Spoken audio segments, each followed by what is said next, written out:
I'm Mario Toneguzzi, managing editor of Canada's podcast, taking care of business today with Chris Alexander, who is president of Remax Canada. Thanks, Chris, for joining us today.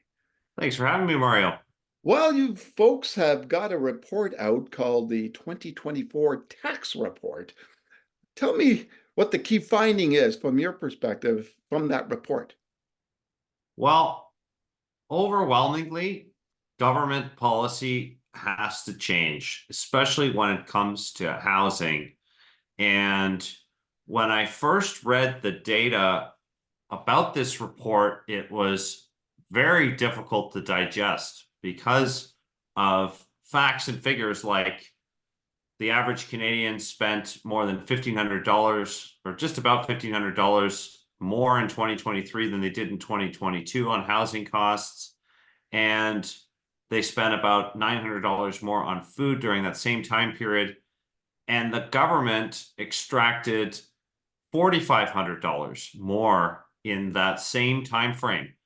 And I mentioned it being difficult to digest. I mean, it's no secret the amount of talk and buzz from all levels of government around, even as recently with the extension on the forward buyer's ban, that they will use all tools at their disposal to tackle our affordability crisis, when it's clear that they are a major, if not the major, contributing factor to our affordability challenges.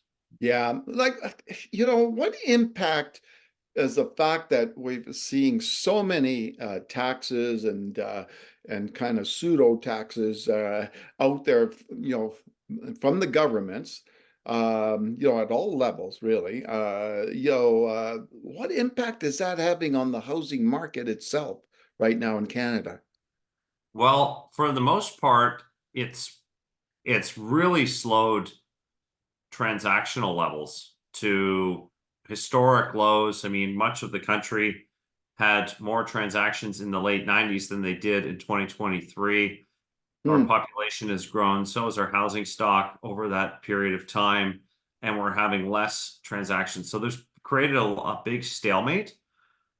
Other things we point out in this report, 45% of Canadians' income goes to tax, whether it's sales tax, income tax, property tax, land transfer tax.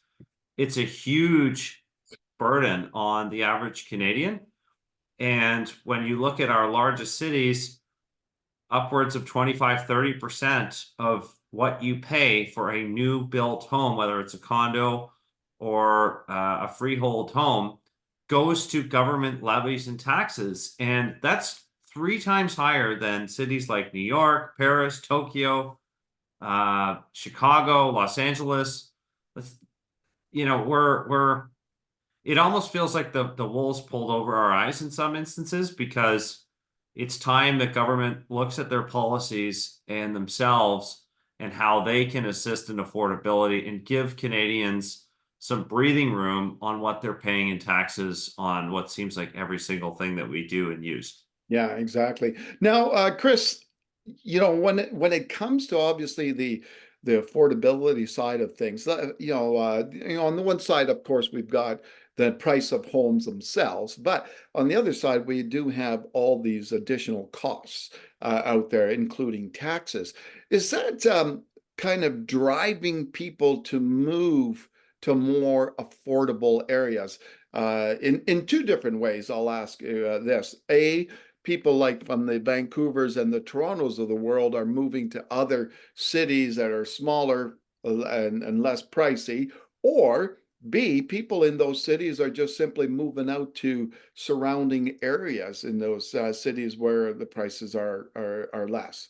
Well, you nailed it, Mario.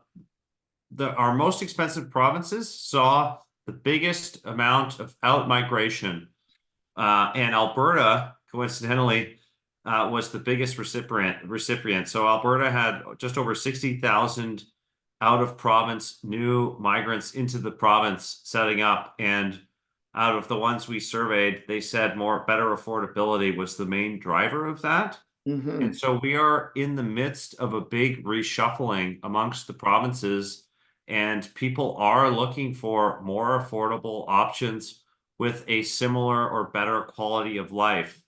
And so I'm glad you pointed that out because that was another big finding in our report.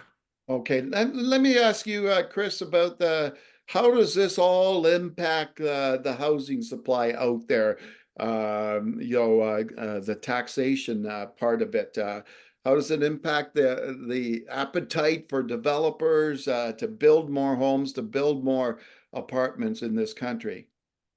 Well, we already saw a big decrease in new purpose-built projects. There has been announcements of GST rebates on purpose-built rentals, so that's a step in the right direction. But for the average Canadian, especially in municipalities that have land transfer tax, a lot of them are electing to just stay put and renovate, especially people in Toronto, because you've got a double land transfer tax. And so that has put even further constraints on our already tight supply. And it's been almost like a compound effect in the marketplace Yeah. because we need more people to start moving for us to get more supply. But if they don't want to move because it's expensive, it affects every segment of the market. Yeah. All right. Super. Well, thanks, Chris, for joining us today. Thanks so much for having me, Mario. Always a All right. pleasure. That was Chris Alexander, president of Remax Canada. I'm Mario Toneguzzi, managing editor of Canada's podcast, Taking Care of Business Today. Thanks for joining us.